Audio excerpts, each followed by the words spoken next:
like we see Zarco, the other Frenchman who's doing well on a bad bike. Mir is struggled a little bit, but did well. But it looked like Luca is kind of having back-to-back rounds, and he's going home next weekend. So his chances are he might even get on the podium on that Honda, because that Honda was looking strong out there, fighting with the KTM's and the Aprilias, man. Yeah, the Honda's actually looking much better than you can see their progression. And when you come off an injury, you obviously have your setbacks. So it's good to see, Mir, Luca Marini, Mir always crashing, Luca Marini was out. So it was good to see Honda actually finishing. Zarco's proved this point. He's got on the podium. He's thrown that bike around. So for him crashing out, he was giving it his all. But, I mean, for them to finish, I think Mir and Luca Marini finishing top 10. It was definitely good to see. It looks like definitely Luca Marini coming back into his own. And then when you start finishing and getting top 10 and actually finishing the whole weekend, you build more confidence, and you see it in Luca Marini for sure, where he's battling with guys that, not used to seeing him battle with. So. Okay. What are your thoughts, Reese, man, on what Honda is doing? I'm trying to see what Zarco was 7th and in the qualifying, and Luca was like 3rd. He was in what, qualifying? In qualifying. Yeah. So yeah. So pretty fast. What row was Luca Marini on? 2 or 3? Third. He qualified 10th. Yeah, he started 10th. Probably even 4th row, right? Fourth row. 4 across? Yep. 3 across? 3 across. Yeah, 3 across. Yeah. So not too far off the, like 6/10, almost 7/10. I mean, he started it further up front than Bagnaia, so. Bagnaia practically started from pit lane. We don't talk about too many people in the back, Pecco. I mean, as Lewis said, watch this, hold my beer. He's back there with Chantra. But Reese, what are your thoughts on how Honda is doing? You think they have you think they have everything to finish strong? Do you think they have a chance to be like as far as manufacturer, one of the top 3 manufacturers for next season? Because they've been showing glimmer, and what are your thoughts? As much as it kills me to say this, I say yes. I mean, it kills me to say it. I mean, they've been showing out of the Jap boys that they have the progression to come back. They are doing a progression slowly but surely. And I think that, once they get their stuff back together, they're going to be a top contender. They're actually on their way back up. I mean, Luca Marini showed that. You just said he qualified in, the 4th row and to come up there in the top 10. So, I mean, I say they're on their way back. I mean, I just wish the boys in blue would figure this crap out and get this V4 going and stop being so slow. But, I mean, I could say that I think next year that we're going to see the Honda boys back up on the podium. Yeah, I can kind of see that as well, for sure, and rightfully so, because it's as much as I love Ducati, it's nice when there's other brands competing versus the top 6 Ducati riders competing with each other. You mean in the Ducati Cup?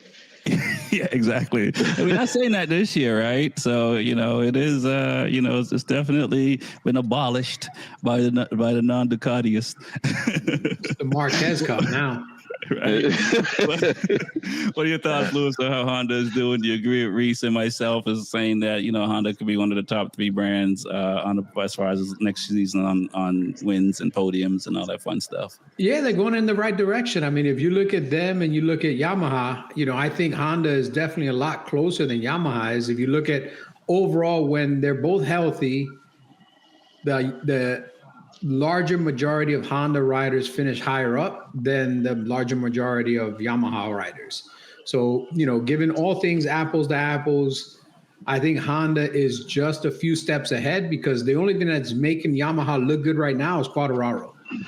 Well, on the Honda side, Marini has his great days, Rins has his good days, and Zarco has his good days. Mm-hmm. So I think they definitely have a little bit better of a package somewhere because they're finishing a little bit better, and it's not like they have consistently better riders. I think they're both on par, and Yamaha definitely has overall the better rider in Quartararo. Yamaha, they got okay riders. I can't believe that Jack Miller's still there. I really thought he was going to go World Superbike. But Honda kept their crew. They're happy with the team. That's why they re-signed everybody to make sure that they're there next year and keep developing the bike. And I really do think that by the end of this year and going into next year, Honda will be in a much better position because I don't see a lot of development happening with the current bikes next year, considering what's going to happen in 27. So, right. I think that the money's going now towards the 27 bike, and Honda's still finding little pieces for this bike that they can bring over to the 27 bike. So I let me ask you this: who's a better teammate for Top Rock than Jack Miller in MotoGP? I was gonna say nobody. That's it. When you say teammate, you mean somebody that's going to be easier for him to beat? Man, come on, man. It's more to it than that. Come on, man. Come on. And it's not going to be easy to meet Jack. Jack Miller just beats himself because he usually, chucks it down the road. I mean, Jack's a personality. Like, he's a pretty open guy. He's a pretty easy to get along with kind of person, kind of rider. So I think that's going to be a good gel for the two of them. Top Rack's going to be stepping into MotoGP. He's coming from the big fish in the little pond, and now he's going to be a mediocre fish in a big pond that got a couple of big ass sharks. Right. So he's going to have to grow a little bit, get some weight up. Let me say this though, I'll bring up Pecco. Oh. You'll hear Pecco say Jack Miller was his best teammate to date. Yeah, because he could beat Jack Miller pretty easily. Come on, man. It wasn't that. Oh, I mean, your best teammate that doesn't compete against you. That's your best teammate. They help him. Yeah, he helped talk to them and stuff, and behind him because he was a rolling roadblock. My man might as well have a sign that says caution and have a bike that's 8 feet wide. Like, that's your best teammate right there. What do you guys say? At this point, I think Jack Miller's okay with that. They use him for every manufacturer he went to. They use him the same way. He went to KTM, and he was supposed to help Binder and change things around, and then he was gone. You know what I'm saying? He's a successor to Petrucci. That's what they do with Petrucci. Yeah. So I think.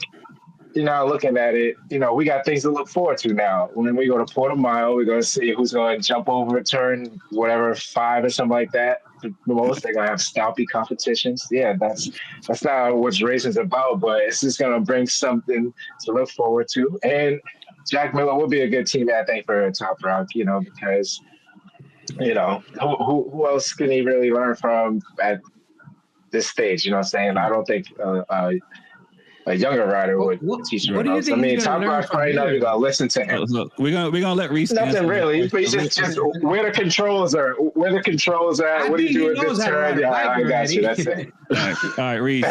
Since you're you work for a team, Reese, and there's two riders, and you know how it works on the inside. You already just acknowledged that it's a good idea for Jack Miller. When to the best of what you can tell us, are you guys looking for a rider that another rider can beat? Let's just on the team. Like, is that what we're saying here? That it's the easy rider, and please tell Lewis why Jack is the perfect teammate for. I know why. Let's listen to Reese, but I know why. Don't let Lewis bully you, man. Come on. He's not bullying me, but I'm just laughing. But no, I think Jack is okay. I mean, Jack is a good rider. I mean, he's a hell of he can help develop a bike. That's one. He can help develop it and understands. He's coming from Ducati. So he knows the inside and out of that V4 that's coming. He can help bring that V4 up into specs and to get it to where the Ducati was. I mean, yes, he is a great, easy person to beat, as Lewis would say. And if I'm Jack Miller, I really wouldn't give a damn as long as the check's clear at the end of the day. cha-ching in my bank. But no, I mean, I think Jack and Top Rack will get along just fine. I think he'll help Top Rack develop into a better rider. I think Jack will show Top Rack certain things that other people won't show him, because we all know Jack just doesn't have a filter on him. He has zero filter, zero cares. He's going to tell it like it is. And so I think that's where it's going to help Top Rack become that different animal on the bike than anybody else would. Okay. Do you think Top He Rack won't turn into Pecco, though. Any influence in getting them re-signed? Do you think, like, they, behind the scene, they already knew this and say, hey, we want this guy to stay versus Oliveira? I mean, if you look at it, apples to apples in performance, I mean, really, you going to keep Oliveira or you going to keep Jack?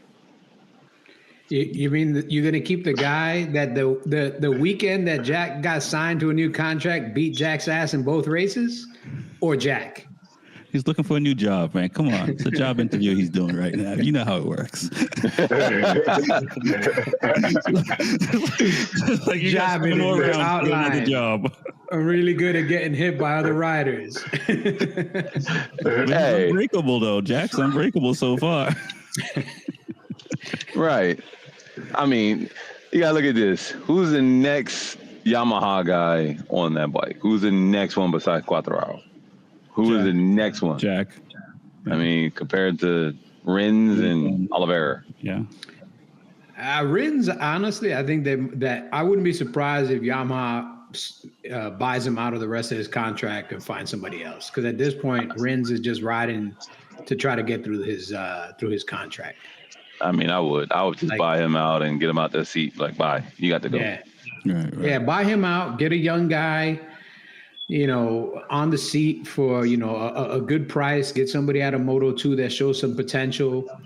I mean, again, you can find yourself, if you look at the Moto2 grid, man, it's pretty stacked. The top 6-7 guys, there's a lot of talent right there. I'd rather put one of those guys on a bike and see if they could do what Agura and Fernandez and Aldeguer are doing versus, staying with Rins and watching him, sit on the crash truck or sit in the tire wall or not make it out or, qualifying 18th place. I mean, right now, you're just burning gas and tires. That's it. Has anyone ever got bought out before? Yeah, it's happened before. Ask Vinales. He didn't get bought out. He got fired. Oh, yeah. I mean, I witnessed that. Conduct detrimental to the team was the exact clause that they used to fire his ass. I think he's redeemed himself. I've seen that one, but if more guys can destroy more bikes than what Quartararo did attempt to do and didn't succeed, I mean, they're still on other bikes. I think we can let Vinales go on that one. And hey, like you say, when it's a shit box, all you want to do is break it. Yeah, man. I mean, I understand why they picked Jack Miller over Oliveira. I mean, Oliveira has no consistency, but it's not always his fault. I mean, obviously he's been hurt a lot of, again, no fault of his own. Mm-hmm. But do I keep Oliveira? Needs some milk. Yeah, do I keep Oliveira or do I keep Jack Miller, who's a more well-known commodity, who's more liked, who comes with a little bit more cachet, has more experience? I keep Miller. Games. Yeah, I keep Miller. I keep Miller because at least I know it's going to help the team in a positive way.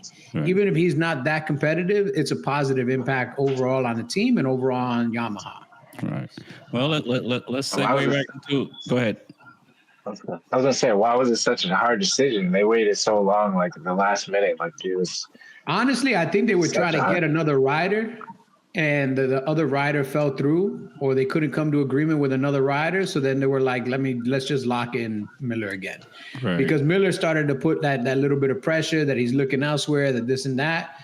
And I think they wanted to see if they could find somebody else, but they couldn't. So they just, sometimes they're going to pick the easier path. They were going to bring Manzi over until Ray decided to retire. Yeah, maybe.